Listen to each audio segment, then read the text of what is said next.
Hello everyone, welcome back to Winsome Digital Platform of Winsome International School. Today we are starting with our exercise portion of class 6 chapter number 3. We have already done the theory part. हमने कुछ questions भी साथ में practice किए थे self test में, और आज हम पूरी तरीके से एक प्रैक्टिस सेशन रख रहे हैं चैप्टर नंबर 3 का, जिसमें आपका हॉट्स क्वेश्चंस रहेंगे, प्रीवियस ईयर क्वेश्चंस रहेंगे और कुछ एक्सरसाइज के क्वेश्चंस रहेंगे, so that you are able to know कि आपने कितना चैप्टर से ग्रैब किया. So let's start.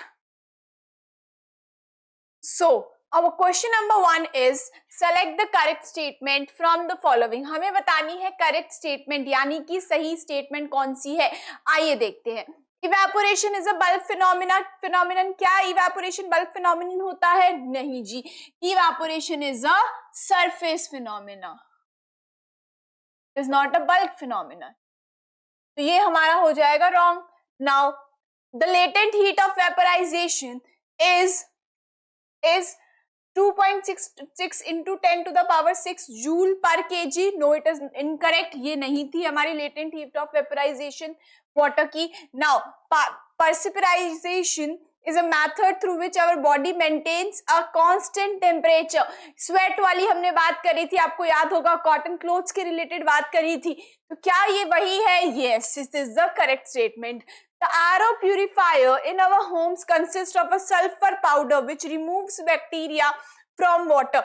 RO purifiers जो हमारे लगे हुए होते हैं हमारे घरों में, वो क्या होते हैं? एक सल्फर पाउडर कंटेन करते हैं. No, it was not sulphur powder, it was carbon powder, और जिससे वो बैक्टीरिया को रिमूव करते हैं. तो ये भी हमारी हो गई इनकरेक्ट स्टेटमेंट. तो करेक्ट स्टेटमेंट हमारी कौन सी है? सी. और हमसे करेक्ट स्टेटमेंट पूछी थी तो आंसर हमारा जा रहा है सी. आइए नेक्स्ट क्वेश्चन देखते हैं. Next is which of the following conditions will increase the rate of evaporation? Rate of evaporation कैसे बढ़ेगी? Rate of evaporation हमने पढ़ी थी, 4 चीजों पे डिपेंड कर रही थी. किस पर? Surface area, humidity, wind speed और टेम्परेचर, जिसमें सारे को डायरेक्टली प्रोपोर्शनल होता है. Rate of evaporation is directly proportional to 3 of them. But किससे? ह्यूमिडिटी से क्या होती है? ह्यूमिडिटी से इनडायरेक्टली प्रोपोर्शनल होती है. तो आइए देखते हैं. High humidity, low temperature and no wind, क्या ये इंक्रीज करेगा? जी नहीं.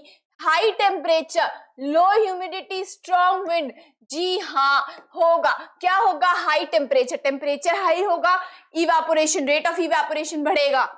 लो ह्यूमिडिटी होगी तो इनडायरेक्टली प्रोपोर्शनल होता है. Low humidity means high rate of evaporation. Now strong wind अगर होगी, यानी कि विंड स्पीड ज्यादा होगी, तो इवेपोरेशन की रेट भी बढ़ेगी. तो हमारा बी जो है वो एब्सोल्युटली करेक्ट है. आंसर हमारा जाएगा बी. आइए नेक्स्ट देख लेते हैं. Next is which of the following reasons is mainly responsible for the cooling of water when stored in an earthen pot.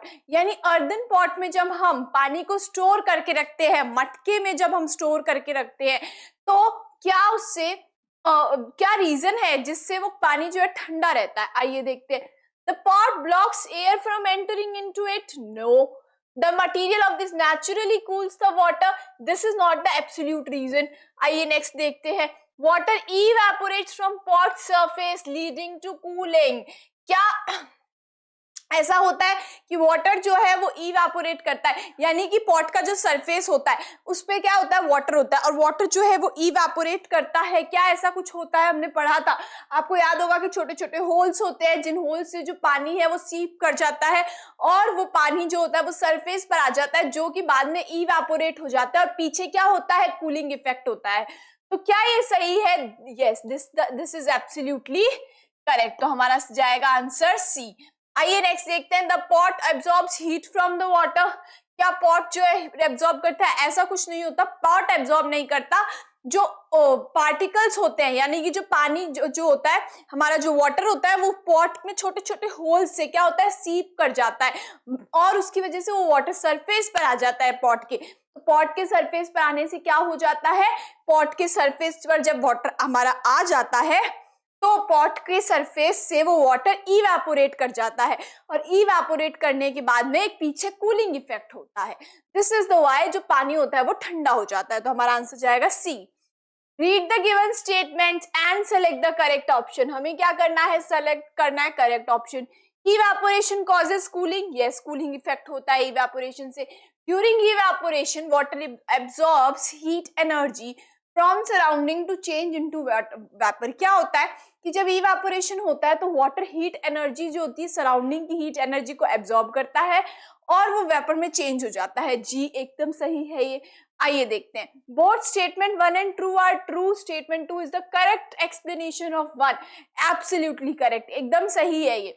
दोनों स्टेटमेंट्स हमारी ट्रू है। और इवेपोरेशन कूलिंग इसलिए कॉज करता है बिकॉज इवेपोरेशन जब होता है तब वाटर क्या करता है, आसपास की सराउंडिंग की हीट को एब्सॉर्ब कर लेता है और वाटर वेपर में चेंज हो जाता है। तो हमारा ए जो है आंसर जाएगा इस क्वेश्चन का। आइए नेक्स्ट देख लेते हैं। Next is read the given passage and fill in the blanks by selecting the correct option। हमें correct option बताना है, fill in the blanks में fill करना है। Now the water in oceans, rivers, lakes, etc.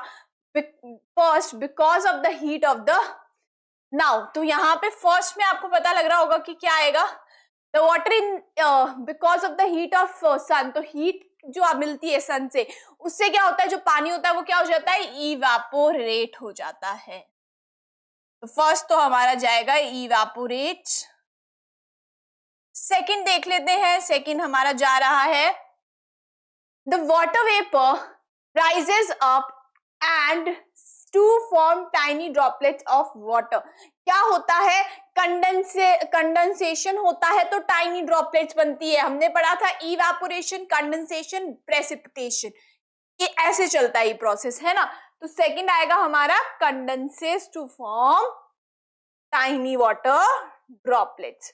आइए third देख लेते हैं। थर्ड है these tiny droplets of water unite together to form. क्या करती हैं ये टाइनी ड्रॉपलेट्स मिलकर, क्या बना देती हैं, क्लाउड्स बना देती हैं। नेक्स्ट देख लेते हैं। नेक्स्ट है and fall on earth as rain, this process is known as precipitation. और जो ये वो टाइनी ड्रॉपलेट्स जब रेन की फॉर्म में या हेल की फॉर्म में या स्नो की फॉर्म में जब वापस अर्थ के सरफेस पर आती है तो हम बोलते हैं प्रेसिपिटेशन। तो आइए देख लेते हैं। Evaporates then condenses. इवेपोरेट सही है, प्रेसिपिटेट्स गलत आ गया, एलिमिनेटेड। प्रेसिपिटेट्स आएगा ही नहीं फर्स्ट में, एलिमिनेटेड। इवेपोरेट सही है, कंडेंसेट सही है, गैसेस बिल्कुल गलत हो गया, एलिमिनेटेड।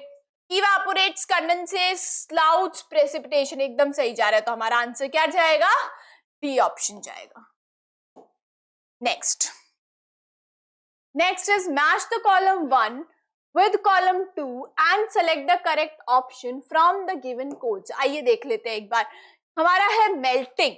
मेल्टिंग क्या होता है, मेल्टिंग की मैं बात करूं तो ice turning into water. Ice जब वाटर में टर्न होती है उसको मेल्टिंग बोलते हैं हम, जी हाँ बोलते हैं। ये हो गया हमारा। फ्रीजिंग क्या होता है, disappearance of water from wet clothes, नहीं वो तो क्या था, इवेपोरेशन था, है ना। Water vapour changing into droplets on a lid, that was condensation. जब वाटर वेपर ड्रॉपलेट्स में चेंज होता है that is condensation. Ice changing directly into water vapour, ice जो है वो डायरेक्टली वाटर वेपर में चेंज होगी तो क्या होगा, यानी कि सॉलिड टू गैस हुआ तो वो क्या हो जाता है हमारा, वो जो होता है वो सब्लिमेशन होता है। अब हम बात करें तो आइस क्यूब्स फॉर्मिंग इन अ फ्रीजर, फ्रीजर में आइस क्यूब्स का बनना इज एक्चुअली फ्रीजिंग। तो हमारा ये आंसर जाएगा। इवेपोरेशन की बात करूं मैं तो ये होगा disappearance of water from wet clothes, evaporation हो गया।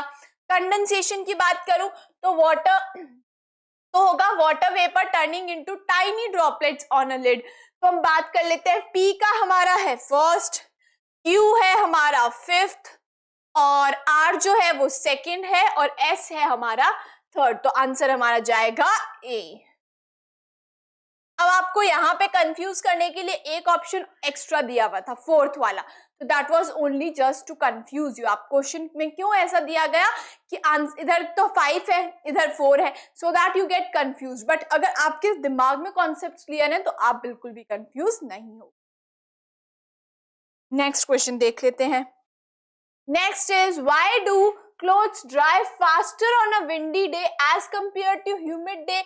क्यों ऐसा होता है कि जो क्लोथ्स होते हैं वो विंडी डे पर ज्यादा जल्दी सूख जाते हैं और ह्यूमिड डे पर जो है बहुत धीरे सूखते हैं? तो हमने पढ़ा था humidity is indirectly proportional to rate of water, rate of evaporation. That means rate of evaporation क्या होगा, कम होगी जिस दिन ह्यूमिडिटी ज्यादा होगी, और विंड स्पीड जिस दिन ज्यादा होगी उस दिन रेट ऑफ इवापोरेशन भी ज्यादा होगी। तो आइए देख लेते हैं, sunlight directly causes the water molecules to transform into water vapour faster. Sunlight की हम बात यहाँ पे क्यों कर रहे हैं, विंडी डे और ह्यूमिड डे की बात हो रही है ना, तो सनी डे की हम तो बात ही नहीं कर रहे, तो सनलाइट का यहाँ पे कोई सेंस नहीं बन रहा।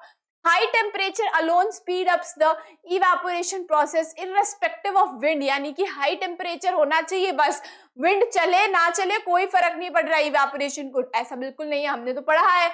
तो ये भी हमारा रॉन्ग हो गया। The increased air movement replaces the humid air around the clothes with dry air then enhancing the evaporation. समझने की कोशिश करते हैं। इंक्रीज्ड एयर मूवमेंट का मतलब है स्पीड ऑफ विंड क्या है, ज्यादा है, ठीक है, स्पीड ऑफ विंड क्या है, ज्यादा है, replaces the humid air around the clothes with dry air. तो क्या होता है, जब स्पीड ऑफ एयर ज्यादा होती है तो ये ह्यूमिड एयर जो होती है उसको रिप्लेस कर देती है, ह्यूमिड एयर को क्या कर देती है, रिप्लेस कर देती है। और ह्यूमिड एयर को अगर रिप्लेस कर दिया ड्राई एयर से तो जो इवेपोरेशन होता है वो जल्दी होता है। यस, इसका कोई सेंस तो बन रहा है, हमारा आंसर ये जा सकता है। फिर भी हम डी ऑप्शन में देख लेते हैं, wind carries away moisture in the form of tiny liquid droplets. ऐसा कुछ नहीं होता, विंड जो है, विंड का हमने ऐसा कुछ भी नहीं पढ़ा कि विंड जो है वो टाइनी ड्रॉपलेट्स को और जो है टेक अवे कर लेता है, कैरी अवे हो जाता है, ऐसा कुछ भी हमने नहीं पढ़ा। तो हमारा आंसर जाएगा C. Next is which of the following processes adds moisture to the atmosphere? Moisture, atmosphere यानी आसपास में moisture है तो कौन सा फैक्टर होगा उसमें, इवेपोरेशन एंड ट्रांसपीरेशन। क्या इवेपोरेशन और ट्रांसपीरेशन इसके लिए रिस्पॉन्सिबल होंगे? बिल्कुल होंगे। इवेपोरेशन से क्या होगा, वाटर वेपर्स होंगे आसपास, ट्रांसपीरेशन से भी वाटर वेपर्स होंगे हमारे आसपास, दोनों चीजों से वाटर वेपर्स होंगे एटमॉस्फेयर में। एंड वाटर वेपर्स अगर एटमॉस्फेयर में ज्यादा प्रेजेंट होते हैं तो हम क्या बोलते हैं कि बहुत ज्यादा मॉइस्चर है आसपास। So answer will be A. Next question देखते हैं। Next is while performing an activity mister Sharma a science teacher placed an equal amount of water under sunlight in a glass and in a plate. क्या किया उन्होंने, equal amount of water, एक तो ये है लिया है प्लेट और एक लिया है ग्लास, एक तो लिया है प्लेट और एक लिया उन्होंने ग्लास, और इक्वल अमाउंट ऑफ वाटर उन्होंने डाल दिया इसमें। जी हाँ, अब देखते हैं which of the following statement is correct regarding this activity। Correct statement कौन सी होगी, आइए देखते हैं। Water evaporates faster from glass than from a plate. Surface area की अगर मैं बात कर लूं तो सरफेस एरिया किसका ज्यादा होगा, प्लेट का होगा ज्यादा। और हमने पढ़ा था कि सरफेस एरिया जिसका ज्यादा होता है रेट ऑफ इवेपोरेशन भी ज्यादा होता है, राइट। तो इवेपोरेशन जो है पानी का वो कहां किस में ज्यादा होगा, प्लेट में ज्यादा होगा, राइट, प्लेट में ज्यादा होगा। तो ये क्या बोल रहा है कि ग्लास में ज्यादा होगा। Water evaporates faster from a glass, glass से जल्दी वो इवेपोरेट करेगा इन कंपैरिजन टू प्लेट। गलत है ये स्टेटमेंट, उल्टा बोला है इसने। Rate of evaporation will be same in both cases, no, बिल्कुल सेम नहीं होगा। सरफेस एरिया सेम नहीं है तो कैसे रेट ऑफ इवेपोरेशन सेम हो जाएगा। Water evaporates faster from a plate, water जो है फास्टर जल्दी इवेपोरेट होगा प्लेट से देन इन ग्लास, बिल्कुल सही बात है, यही बात हम कर रहे थे, बिकॉज सरफेस एरिया प्लेट का ज्यादा है इन कंपैरिजन टू ग्लास। तो हमारा आंसर जाएगा सी। फिर भी डी ऑप्शन में पढ़ लेते हैं। The surface area for evaporation of water is larger in case of glass. क्या ग्लास के केस में सरफेस एरिया ज्यादा है, बिल्कुल नहीं है, प्लेट का सरफेस एरिया ज्यादा है। तो हमारा आंसर जाएगा सी। नेक्स्ट क्वेश्चन देखते हैं। नेक्स्ट है observe the given figure carefully select the correct match from the following, हमें सेलेक्ट करना है एकदम करेक्ट मैच। आइए देखते हैं, फर्स्ट वाला जो है आपको पता लग रहा होगा, it must be evaporation. First वाला इवेपोरेशन होगा, हीट सनलाइट से क्या हो रहा है, वाटर इवेपोरेट होगा। सेकंड की मैं बात करूं, फॉर्मेशन ऑफ क्लाउड्स, ठीक है, हम बोल सकते हैं कि इट इज कंडेंसेशन।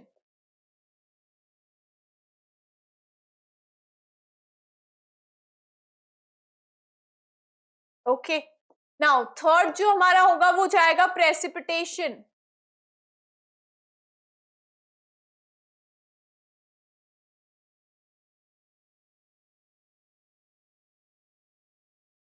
और फोर्थ जो है हमारा, वो जो अंडरग्राउंड में जो पानी जा रहा है ये इसको डिपिक्ट कर रहा है, तो we will say that it is infiltration.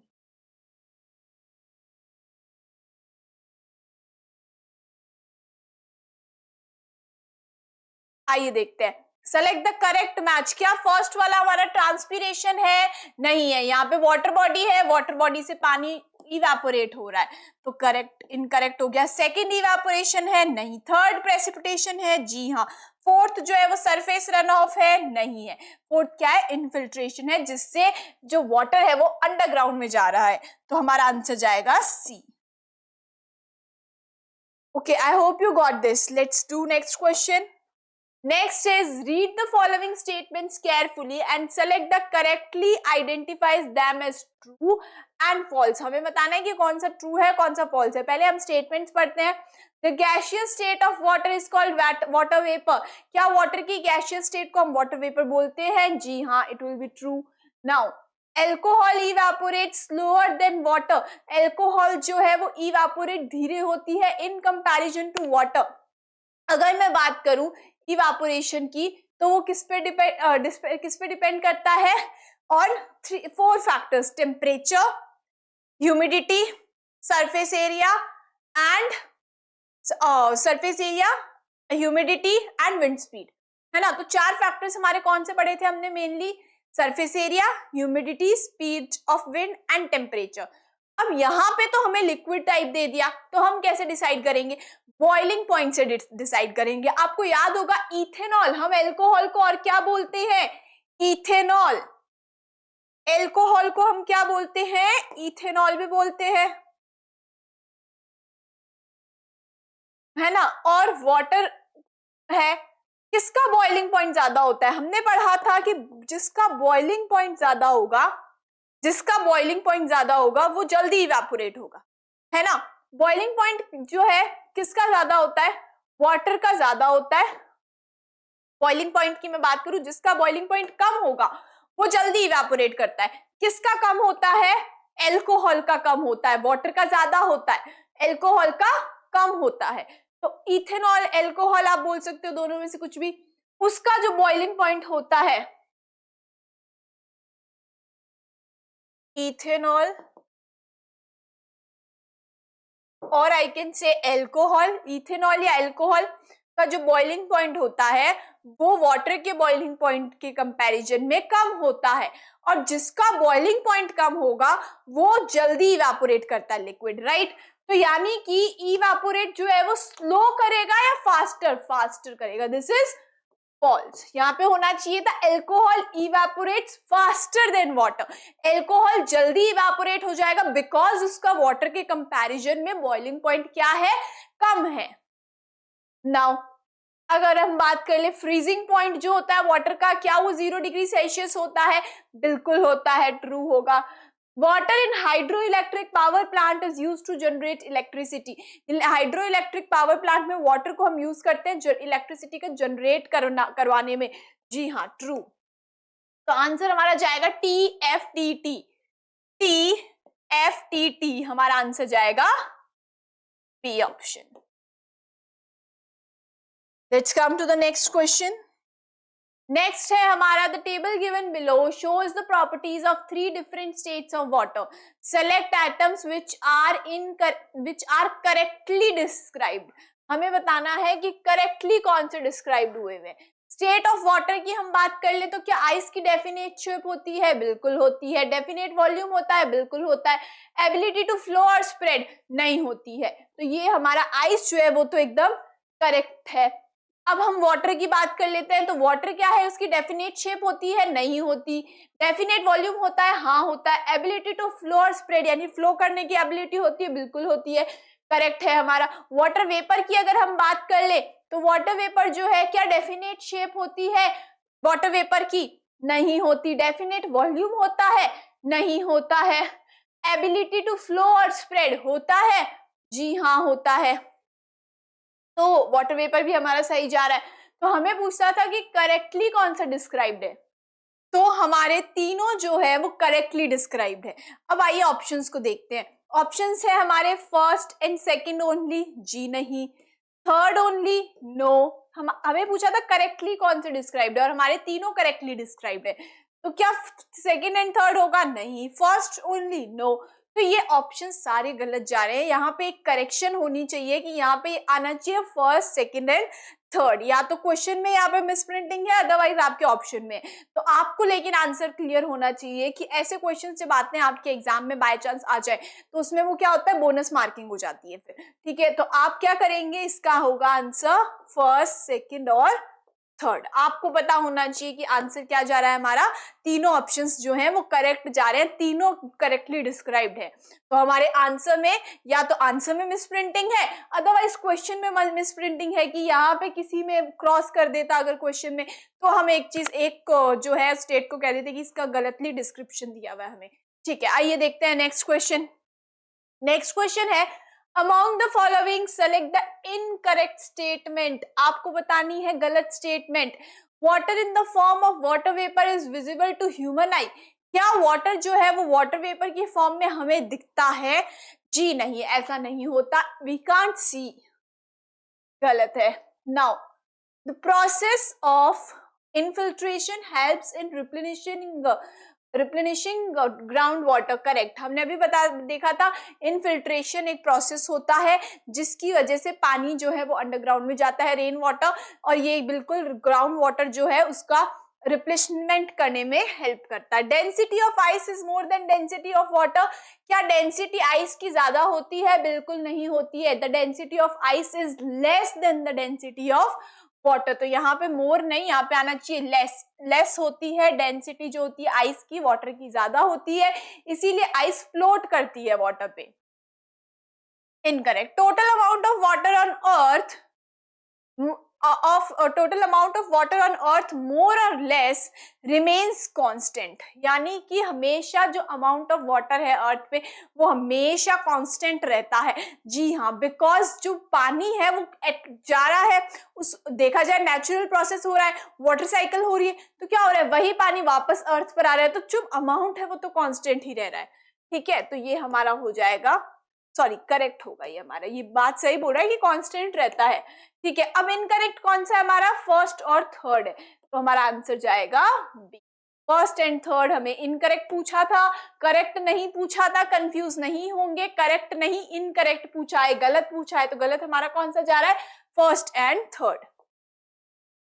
Which of the following is not an example of evaporation? Evaporation का एग्जाम्पल कौन सा नहीं है, आइए देखते हैं। Cooling effect on off sweat on the human body is an example. Yes, ये तो एग्जाम्पल होता है। कूलिंग इफेक्ट जो हमें होता है बॉडी पे स्वेट आने के, we prefer to wear cotton clothes, तो ये एग्जाम्पल होगा इवापोरेशन का। Drying of wet clothes in the sun, wet clothes जो सूख जाते हैं सन में, क्या वो एग्जाम्पल होगा? जी हाँ होगा। Water disappearing from an open bowl over a period of time, जरूर होगा। The formation of clouds in the sky is the example of condensation, not evaporation. तो हमारा आंसर जाएगा डी। ये क्या है, एग्जाम्पल नहीं है इवेपोरेशन का, और हमें यही पूछा था which is not an example. ध्यान रखेंगे, नॉट पूछा यानी कि कौन सा एग्जाम्पल नहीं, तो हमारा आंसर जाएगा D. Next is which of the following is an incorrect pair. गलत पेयर हमारा कौन सा है, इनकरेक्ट गलत पेयर बताना है फिर से हमें। Snow a form of precipitation, बिल्कुल सही बात है. Snow, rain, hail are the example of, are the form of precipitation. Water cycle, circulation of water in nature, absolutely correct. Evaporation occurs only at high temperature, ऐसा नहीं होता, low temperature पे भी evaporation होता है, but the rate is slow. ठीक है, rate जो होती है वो स्लो या फास्टर हो सकती है, but the evaporation is happening continuously around us. तो ये हमारा इनकरेक्ट हो जाएगा. Next, dew is water droplets formed early morning due to the condensation. Early morning क्या होता है, कंडेंसेशन में छोटी छोटी, कंडेंसेशन की वजह से छोटी छोटी वाटर की ड्रॉपलेट्स बन जाती है, उसको हम ड्यू बोलते हैं. बिल्कुल सही. और हमें इनकरेक्ट पेयर पूछा था, तो हमारा इनकरेक्ट पेयर जाएगा सी, इवेपोरेशन. नेक्स्ट, अचीवर्स सेक्शन है, हॉट क्वेश्चंस है, आइए देखते हैं. Mrs. Agarwal, a science teacher of class 6, teaching her students the factors affecting evaporation. Now, she demonstrated an activity where she took 3 tumblers, P, Q and R of same shape and size. Shape क्या है, shape और size जो है वो same है. तो surface area का तो हम बात कर ही नहीं रहे यहाँ पे, ठीक है, क्योंकि सरफेस एरिया सबका क्या हो गया, सेम हो गया. Now she filled each one of them with V ml of water. अब सब में ml of water जो डाला उसने, वो भी same amount of water डाला उसने. She kept P open under the shade, Q under the sun, R covered with a plate at room temperature. The correct graphical representation for the change in amount of water P, Q, R की बतानी है हमें. आइए बात करते हैं. तो क्या होगा, P जो है वो कहाँ पे है, ओपन अंडर द शेड. क्या है, शेड में है, अंडर द शेड है, ठीक है, पर ओपन है, ठीक है. और क्यू की बात करूं तो मैं सन में है वो, और आर की बात करूं मैं तो रूम टेम्परेचर में है, पर कवर्ड है, ठीक है. तो किसमें ज्यादा होगा, अब आप देख के खुद ही बता सकते हो कि किसमें ज्यादा होगा. देखो, पहले बात कर लेते हैं सबसे ज्यादा किसमें होगा, क्यू में. क्यों होगा जी, because it is under the sun, उसको टेम्परेचर ज्यादा मिल रहा है, विंड स्पीड भी है वहां पे, तो क्यू में सबसे ज्यादा होगा. तो क्यू में क्या होगा, जो कम हो जाएगा, है ना. तो क्यू, अमाउंट ऑफ वाटर का जो क्यू है वो ml में देखे तो हम क्या हो जाएगा, उसका अमाउंट जो है वाटर का वो कम होगा और जल्दी होगा. तो देखो, P का कांस्टेंट बता रहा है ये, Q का कम हुआ लेकिन R का सबसे कम हो गया, इसमें नहीं, Q का तो सबसे कम होगा ना. P का कांस्टेंट है, Q का कम हुआ, R का सबसे कम हुआ, बिल्कुल नहीं होगा. Q का कांस्टेंट रहेगा, नहीं रहेगा. Q का सबसे कम होगा, जी हाँ. तो D से ही हमें पता लग गया, हमें Q से ही पता लग गया कि हमारा आंसर D जा रहा है. Q का क्यों हुआ, क्योंकि Q का ग्राफ देखिए आप खुद, क्या हो रहा है, पहले जो है VML था, उसके बाद में उसका जो वाटर है, अमाउंट ऑफ वाटर वो धीरे धीरे कम हो गया कुछ घंटों में, है ना.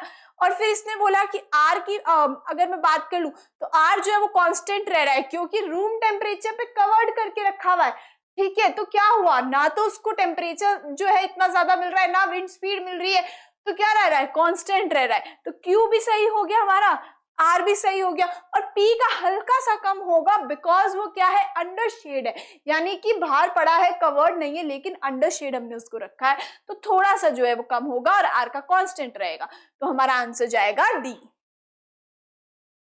तो आप ऐसे क्वेश्चन जो ग्राफ वाले हैं उनको देख के ऐसे घबराना नहीं है, दैट क्वेश्चन तो बहुत ज्यादा कैसा आ गया, आप उसको देख के आराम से करोगे, then you will be able to do that. आइए नेक्स्ट क्वेश्चन देखते. Next is Shivani arranged the following experimental setups to prepare rain. Now, in each setup, the amount of water taken is the same. The correct order in which formation of rain occurs is. हमें बताना है कि कैसे जो है formation of rain होगा. आइए देखते हैं. वाटर एट 50 डिग्री सेल्सियस, ठीक है, water at 90 degree Celsius and water at 70 degree Celsius. अब हम बात करते हैं 8 grams of ice shavings, 800 grams of ice shavings and 800 grams of ice shavings. यहाँ पे डिश रख दी उसने ऊपर. अब देखो क्या होगा, अब ये जो सेटअप है ना, ये कुछ ऐसा सेटअप है कि ग्लास लिया या हमने कोई बकेट समझ लीजिए बीकर लिया, बीकर के ऊपर मैंने प्लेट से ढक दिया और मैं बीकर को नीचे से हीट दे रही हूँ, ठीक है, और उस बीकर में वाटर है। तो अब क्या होगा कि उससे उसने क्या करा, रेन। अब यहाँ पे एक्चुअली वो प्रिपेयर रेन नहीं कर रही है, ये वो रेन नहीं है, ठीक है, ये क्या कर रही है कि एक सेटअप बना रही है जिसमें इवेपोरेशन होगा और कंडेंसेशन भी होगा। तो ये सेटअप कुछ ऐसा है, आप देखोगे ना तो इसका सेटअप कुछ ऐसा है कि एक बीकर लिया उसने, ठीक है, उस बीकर में उसने पानी ले लिया, ठीक है, अमाउंट ऑफ वाटर तीनों में सेम है, यहाँ पे पानी ले लिया और अब यहाँ से वो हीट दे रही है, ठीक है, और पानी का टेम्परेचर जो है वो तीनों में अलग अलग है, ठीक है। अब देखें हम यहाँ पे जो ऊपर इसने एक प्लेट रखी, उसमें उसने आइस रख दी। तो अब आपको पता है कि नीचे क्या होगा, इवेपोरेशन होगा, यहाँ से इवेपोरेशन होगा और यहाँ पे कंडेंसेशन होगा। तो यहाँ पे ड्रॉपलेट्स बन जाएगी छोटी छोटी, बिकॉज यहाँ पे आइस है और आइस क्या है, आइस का टेम्परेचर कम है तो प्लेट का भी टेम्परेचर कम होगा और जैसे ही वाटर वेपर कांटेक्ट में आएगा उस प्लेट के तो वो टाइनी ड्रॉपलेट्स में बदल जाएगा। तो वे कहने की ये है कि इवेपोरेशन और कंडेंसेशन हुआ और इन द फॉर्म ये बोल रही है कि उसने रेन प्रिपेयर कर दी, ठीक है। तो आइए देखते हैं। अब देखो, अगर मैं टेम्परेचर की बात करूं, वाटर का बॉइलिंग टेम्परेचर होता है 100 डिग्री सेल्सियस। तो अब अगर टेम्परेचर की बात करूं, जिसका टेम्परेचर ज्यादा इवेपोरेशन ज्यादा।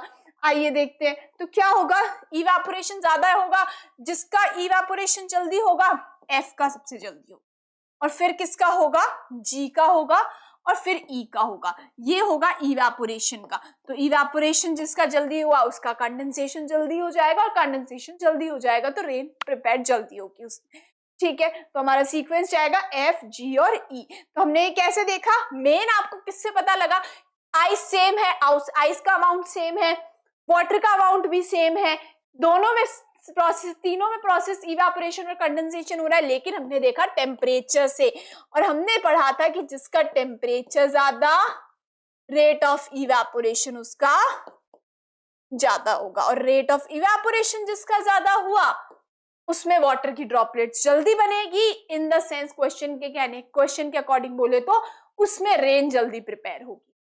तो हमारा आंसर जाएगा F, G and E। F, G and E। तो हमारा साइन का भी ध्यान रखेंगे, माउथ F की तरफ ओपन करा है, इसमें भी माउथ F की तरफ ओपन है, तो हमारा आंसर चला जाएगा B। तो सीक्वेंस जब आप देख रहे हो ऐसे अल्फाबेट्स का, तो ऐसे क्वेश्चंस में इस साइन को भी ध्यान से देखेंगे। Next question, next is the following figure represents interconversion of states of water.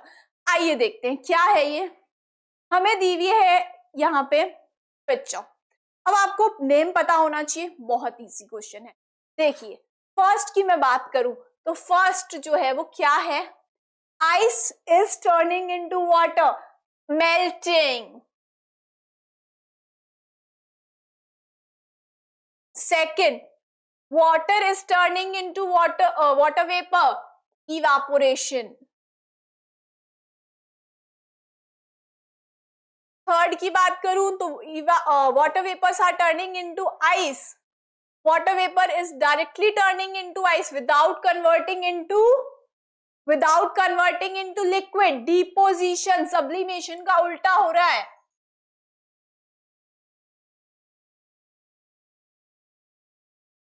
Now next is X Y Z की बात कर लेते हैं। तो एक्स होगा हमारा water is turning into ice, that means freezing.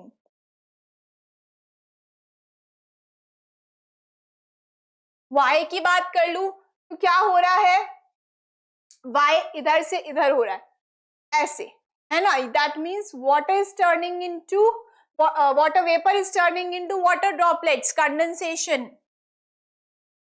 Arrow का ध्यान रखेंगे फिगर में जब आप कर रहे हो तो सी की एरो किधर जा रहा है, बिकॉज एरो को अगर आपने गलत देख लिया तो आप आंसर भी गलत ही निकालोगे फॉर श्योर। जी का देख लेते हैं, solid is directly turning into water vapour without turning into liquid state, sublimation.